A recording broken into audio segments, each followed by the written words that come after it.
තුමාගෙන් දැන් මෙන්න මෙහෙම කතාවක් කියනවා. පාස්කු ප්‍රහාරයේ ඉඳලා ජනාධිපතිවරණය එතනින් එහාට වරාය විකිණීම එතනින් එහාට තේ ටැංකියක ඉන්දියාවට බස්තාවරව පවරා ගැනීම එතනින් ගිහිලා මත්තල ගුවන්තොටුපළේ කළමනාකාරීත්වය ඉන්දියාවට ගැනීම මේ සියල්ල එක පෙරට තියලා බලන්න කතන්දරේ හොඳට පැහැදිලි වෙනවා. කටුව පිටියේ බෝම්බය පත්තු කරගත්ත බෝම්බකරුවාගේ බිරිඳ සාරා කාටත් හොරින් ඉන්දියාවට පැන්නේ. මේ ප්‍රහාරයේ වැදගත්ම සාක්ෂිකාරියක්. අඩුතරමේ ඉන්දීය විදේශ ලේකම්වරයා ලංකාවට ආපු වෙලාවකවත් ජනාධිපතිවරයා ඉන්දියාවට ගිය වෙලාවකවත් ඉල්ලන්නේ නැහැ අපිට මෙයා වැදගත් අපිට මෙයා යවන්න කියලා. එවන්නේ නිකම් පැනලා යන්න බෑ මන්න අර බරහා ඉන්දියාවට. පැනලා ගිහලා නිකන් ඉන්දියාවේ ඉන්නත් බෑ. ඒ නිසා මේ ඉන්දියාවේ මැදිහත් වීම අපිට මතු පිටින් පේනට වඩා බරපතලයි.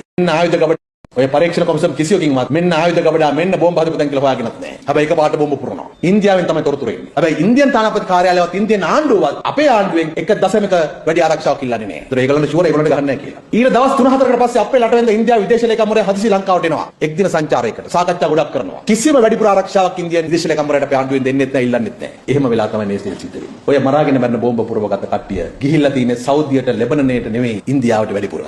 සයින්ද මර්තුල තා බෝම්බ පුරවන ඔබට මතකයි. ඔතන ඉන්නවා ඉතා වැදගත් චරිතයක්. පුලස්තිනි රාජේන්ද්‍ර නැත්නම් සාරා පැනගත්ත ඉන්දියාවට. සාරාව පැන්නුවා ඉන්දියාවට. මේ ප්‍රහාරයේ ප්‍රබල සාක්ෂිකාරියක් සාරා. දැන් හරිනම් අපේ ආණ්ඩුව ඉල්ලන්න ඕනනේ අපිට සාරා දෙන්න කියලා. ආණ්ඩුව ඉල්ලන්නේ නැත්නම් ඉන්දියාව දෙන්නෙත් නැහැ. ඉන්දියාව වැඩේ කරලා අපි දන්නවා මේ රටේ ජනතාව. හරි. නෑ දන්නවනම් මෙහෙමයි. මං අහන්නේ දැන් සාරා ආස්මින්න ඉන්දියාවෙන් ගෙන්නන්න ඕගොල්ලෝ අර බලයට ආවට පස්සේ යම්කිසි මේ ඉල්ලීමක් කරලා තියෙනවා. මොකද පළවෙනි DNA වාර්තා දෙකේම ඇය මියගියේ නෑ කියලා තියෙනවා. තුන්වෙනි එකේ තමයි අය මිය ගියා කියලා කියන්නේ. ඒ තමයි ඔය දැන් ඩීओ ගහලා ඉන්න සලේගේ වාර්තාව. එතකොට ඔබ මේ ප්‍රකාශය කරන්නේ මේ වෙලාවේ ඔබ කියනවා මේක පැහැදිලි මේක ඉතුරු ටික කිව්වොත් මේක රෝගී වැඩක් කියලා. එතකොට දැන් ඔබ බලයට පැමිණලා මේ පාස්කු විමර්ශනය කරනවා. ඔබ රජයක් විදිහට ඉන්දියාවෙන් සාරා ආස්මින්ව මෙහෙට ගෙනල්ලා දෙන්න කියලා ඉල්ලීමක් කරලා තියෙනවා. ඒක විමර්ශන වලට අනුකූලව අපි ඔබතුමාගෙන් නෙමෙයි. හැමදේටම කයින් එපා. මම ඔබතුමාගෙන් ඒක තමයි ඉතින්. ඒක මොකක්ද ඔබතුමා කියන්නේ? හොදේ පාස්කු ප්‍රහාරය. නෑ මේක ඔබේ මතයනේ. දැන් මේ සඳහා ඔබේ මේ දැන් ඊගාවට ජනාධිපති වෙන්න බලාපොරොත්තුෙන් ඉන්න නලින්ද ජයතිස්සගේ ආසාව. එහෙනම් බලාපොරොත්තු නෑ අපි මං කියන කතාවනේ ඒක ඔබ නෙමෙයි නම් එහෙම නෙමෙයි කියලා කියන්නේ. ඒක ප්‍රශ්නයක් නෑ.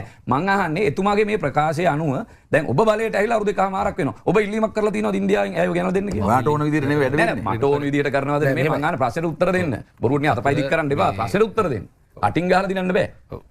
කෙටි වෙලාවක් දෙනවද එන මේ? දෙනවා මෙතුමට. හරි ඔබතුමා අනිවාර්යයෙන්. මම ඉල්ලීම් කරන්න යන්නේ නෑනේ. සාරා ජස්මින්න ගේන්න කියලා පාස්කු මං කලිනුත් කිව්වේ විමර්ශන කරන්න විමර්ශන නිලධාරීන්.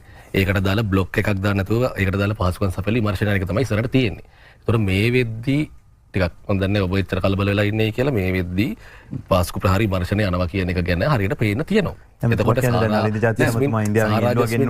ඒක මම දන්නේ කියන්නේ අතරම මොකද්ද විල්ලීමක් කරාද නිල වශයෙන් ඉල්ලීම කළ තියෙන කොතනද කියන එක ගැන මට අතරම අදහසක් නෑ.